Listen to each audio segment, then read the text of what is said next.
వర్ష ఒక ఇంటర్వ్యూలో తనూజ గురించి ఒక్క మాటలో చెప్పాలంటే మీరేం చెప్తారు అని హరిత గారిని అడుగుతుంది. అప్పుడు హరిత గారు, మాది 11 సంవత్సరాల బాండింగ్. తను బిగ్ బాస్కి వెళ్ళేటప్పుడు ముందు రోజు నైట్ కూడా మా ఇంటికి వచ్చింది. సో అంత లవ్, అంత పిచ్చి తనంటే నాకు. తనూజ మేము ఎక్స్పెక్ట్ చేయలేని రేంజ్లో ఆడింది బిగ్ బాస్ హౌస్లో. మేము వన్ డే బిగ్ బాస్ హౌస్లో ఒక రోజు ఉండి వామ్మో అనుకున్నాను నేను. సో పద్ధతి దగ్గర నుంచి, రెడీ అవ్వడం దగ్గర నుంచి, తను మాట్లాడడం దగ్గర నుంచి, తన రైట్ కోసం తను ఫైట్ చేసే వరకు చాలా బాగా ఆడింది. నీట్ అండ్ క్లీన్గా ఆడింది అంటుంది వర్ష. తనూజ నాకెప్పుడూ ఒకటే చెబుతుంది, అమ్మ రియల్ లైఫ్లో మీరు హరితంలాగా ఉండాలి, రియల్ లైఫ్లో అఖిలాండేశ్వర్లా ఉండాలి అని చెబుతుంది.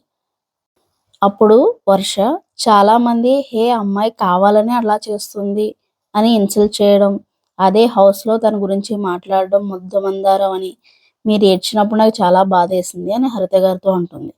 అప్పుడు హరిత గారు, నీకు ముందే చెప్పానుగా వర్ష, ఒకరిని మాట అనేయడం చాలా సాధారణమైన విషయం, కానీ ఆ మాట వల్ల ఆ వ్యక్తి ఎంత బాధపడ్డాడు అనేది చాలా కష్టం. కొంతమంది అయితే ఇయర్స్తో పాటు దాన్ని క్యారీ చేస్తారు. నేను చెప్పినట్టు నేను హర్ట్ అవను, ఒకవేళ నేను ఏడ్చాను అనుకుందాం, అన్నింటికీ ఏడుస్తావా అంటారు. ఆ టీయర్స్ వెనక మా కష్టం ఎంత ఉంది అనేది మీరు ఆ కన్నీళ్ళు మాత్రమే చూస్తారు, కానీ మేము అది నడిచొచ్చిన దారి. జస్ట్ అది వాళ్ళకి ముద్దమందారం ఏమో, కానీ మాకు అది లైఫ్. ఆ మాటలు పట్టించుకుంటూ ఉంటే మనం అక్కడే ఆగిపోతాం. లైఫ్లో అడుగడుగునా ఉంటారు మనల్ని హర్ట్ చేయడానికి, ఎవ్రీ స్టెప్ మన పక్కనే ఉంటారు, నువ్వు నథింగ్ అని చెప్పడానికి అని చాలా ఎమోషనల్ అవుతారు హరిత గారు.